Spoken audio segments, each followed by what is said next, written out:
I'd do anything rather than write a poem, you know. I'd take the wallpaper from the walls, you know, roll up the carpet, you know, pull up the floorboards, whitewash the coal. Anything other than write a poem. Loads of business, yeah. The horror of the blank white space. The horror. You started actually performing in nightclubs. I mean, people associate you with the punk thing, and you were called a punk poet. But before that, you were working in nightclubs, which in the north of England, my association would always be with sort of strippers and blue jokes. I can't imagine. Well, those were the kind of places that I used to perform, because I always figured that, you know, incongruity can always work in favour of a poet. You know, it can always, you know, you can utilise these things. You know, I always fancied myself as a bit of a media manipulator, you know what I mean? Which were you interested in first? Were you interested in poetry or kind of showbiz, or a combination of both? Kind of both at the same time, you know. I couldn't sing, you know, and I figured, well, how else can you get women to pay to come and see you? And poetry was the only thing I could think of. The punk thing, actually, you did Shelley, Percy Shelley being the first archetype. That, you know, I read a lot of biographies, and apparently Percy Shelley used to do gigs. He did gigs? Yeah. He had 100% female audience. He was the kind of Johnny Ray of his time. Now listen, you rode the crest of the wave of punk to a degree. Did you have to change your style from what you've been doing in the nightclubs? Well, when I was in the nightclubs, you know, I was doing poetry, and sort of the image was slightly different. Not a million miles away when you consider Paul Weller. You know, he was kind of pretty sharp dresser. I used to wear, you know, like, you know, Barathea jackets, or, you know, the mohair suit, the Perry Como haircut with the shaved-in parting.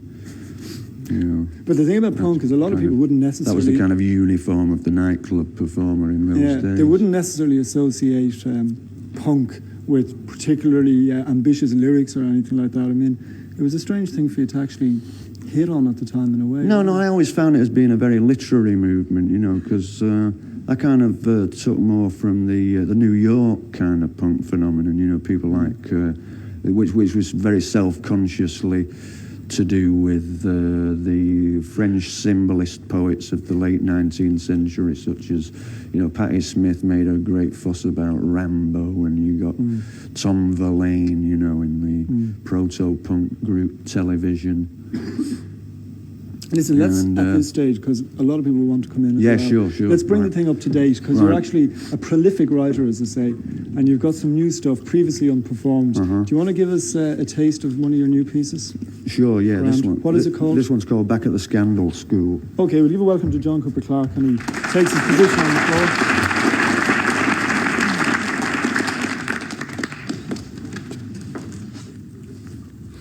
Back at the Scandal School by John Cooper Dubois. Back at the Scandal School, the heathen is the headmaster, thieves and vandals rule. Everybody is a bastard, a pepped-up gibbering fool. The resident nurse is a disaster. You got to be cruel to be cruel. Somebody lashed her to the master. The Razor Gang were uncool. They ground her down and then they grassed her. Back at the Scandal School, everybody is a bastard. Zip gun pops out, come the cops to carry the teacher to the station. This is where your education stops. You get no kind of information. Back at the Scandal School, the groundsman damages the trees with the face of Wamba the Fool. One look contaminates the cheese. There's typhoid in the fish pool, a fever of ravaging degrees. The guard dogs are like mules. They look like savages to me. The parish priest is a perfect beast, practically permanently plastered. Back at the Scandal School, everybody is a bastard. Back at the Scandal School, the heathen is the headmaster. Thieves and vandals rule. Everybody is a bastard. You got to be cruel to be cruel. The whip comes down, you go faster. Back at the Scandal School, everybody is a bastard.